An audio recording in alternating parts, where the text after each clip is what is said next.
ನಾಯಕರಾದಂತಹ ಹಾಗೂ ಅವನಿ ಬ್ಲಾಕ್ನ ಅಧ್ಯಕ್ಷರು 2023 ಮತ್ತು 28ರ ಕಾಂಗ್ರೆಸ್ ಅಭ್ಯರ್ಥಿಯಾದಂತಹ ನಮ್ಮ ಆದಿನಾರಾಯಣ ಅವರ ನೇತೃತ್ವದಲ್ಲಿ ಅವರ ಪುತ್ತೂರು ಮಂಜಣ್ಣ ಅವರ ನಿರ್ದೇಶನದಂತೆ ಇವತ್ತು ಸಭೆಯನ್ನು ಕರೆದಿದ್ದು, ಸಭೆಯ ಮುಖ್ಯ ಉದ್ದೇಶ ಏನಂದ್ರೆ ಸರ್ಕಾರದ ನಾಮನಿರ್ದೇಶನ ಅಂದ್ರೆ ಗ್ಯಾರಂಟಿ ವಾರ್ಡ್ವಾರು ಮತ್ತು ಗ್ರಾಮ ಪಂಚಾಯತಿ ವಾರು ಸಮಿತಿಗಳ ರಚನೆ ಮಾಡಬೇಕು.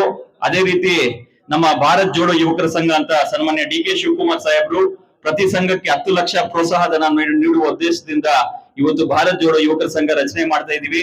ಅದು ಕೂಡ ನಮ್ಮ ಕಾಂಗ್ರೆಸ್ ಪಕ್ಷದವರು ಮಾಡ್ಬೇಕಂತ ಒಂದು ಉದ್ದೇಶದಿಂದ ಮತ್ತು SAR ನೋಟಿಸ್ ಜಾರಿ ಆಗತ್ತೆ. ಇವಾಗ ಮುಂದಿನ ದಿನಗಳಲ್ಲಿ SAR ನೋಟಿಸ್ ಜಾರಿ ಆಗತ್ತೆ. ಅದ್ರ ಉದ್ದೇಶದಿಂದ ಇವತ್ತು ಸಭೆಯನ್ನ ಕರೆದಿದ್ದಾರೆ. ಈ ಒಂದು ಸಭೆಗೆ ಎಲ್ಲ ತಾಲೂಕಿನ ಬಂದಿರತಕ್ಕಂತಹ ನಮ್ಮ ಪಕ್ಷದ ಎಲ್ಲ ಹಿರಿಯ ಕಿರಿಯ ಎಲ್ಲ ನಾಯಕರು ಕೂಡ ಸಾಮೂಹಿಕವಾಗಿ ಸ್ವಾಗತ ಸುಸ್ವಾಗತ ಬಯಸ್ತಾ, ಅದೇ ರೀತಿ ಮುಖ್ಯವಾಗಿ ನಮ್ಮ ಈ ಕಾರ್ಯಕ್ರಮದ ಕೇಂದ್ರ ಬಿಂದು ನಮ್ಮ ನಾಯಕರಾದಂತಹ ಆದಿನಾರಾಯಣ ಅವರಿಗೆ ನಿಮ್ಮೆಲ್ಲರ ಪರವಾಗಿ ಸ್ವಾಗತ ಸುಸ್ವಾಗತ ಬಯಸ್ತಾ ಇದ್ದೀವಿ.